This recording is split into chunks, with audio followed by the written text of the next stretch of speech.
Halo guys, kembali lagi dengan aku, Minchan.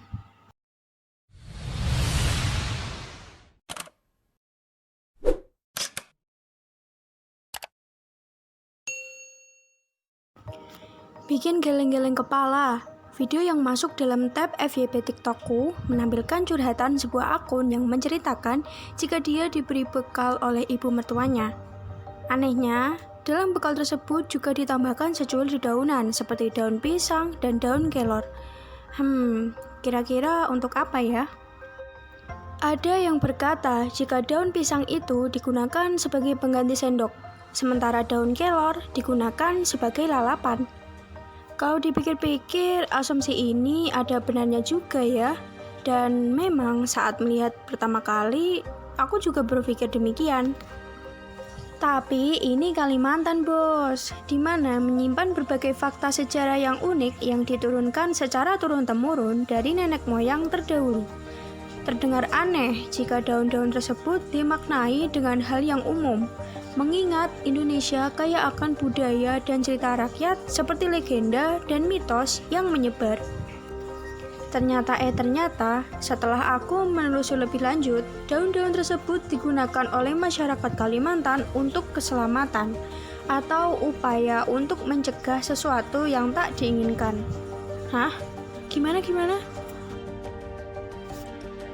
Masyarakat Kalimantan percaya jika diberi makanan atau minuman sebaiknya langsung disantap. Jika tidak, akan menyebabkan kepunuhan.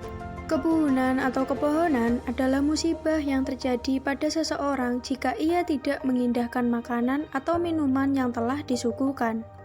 Nah, dalam konteks musibah itu sendiri terbagi menjadi beberapa jenis, seperti musibah akan makhluk gaib yang juga menginginkan menyantap makanan kita, hingga musibah kecelakaan yang tak diinginkan.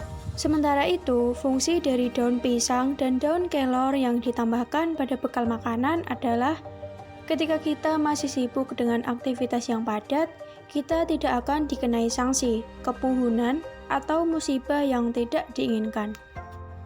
Hal ini juga selaras dengan pendapat seseorang yang berkata, biar makhluk gaibnya enggak cium aroma makanannya, tapi cium aroma daun.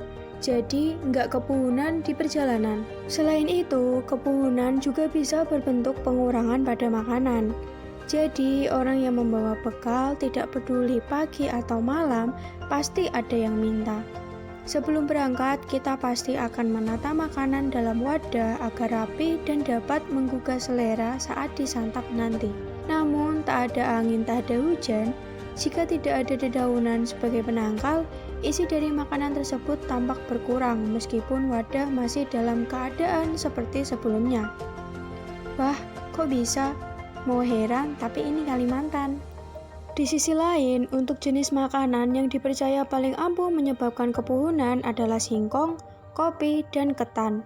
Namun, secara general, semua jenis makanan dan minuman dapat menyebabkan kepunuhan.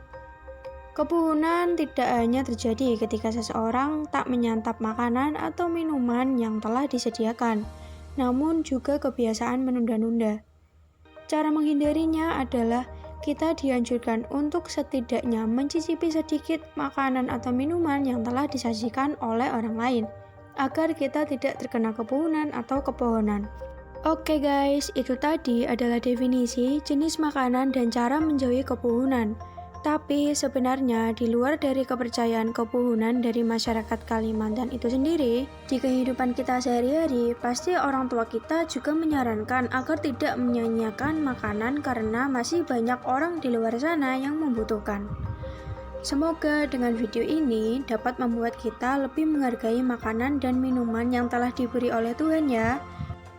See you in the next video. Jangan lupa subscribe. Goodbye.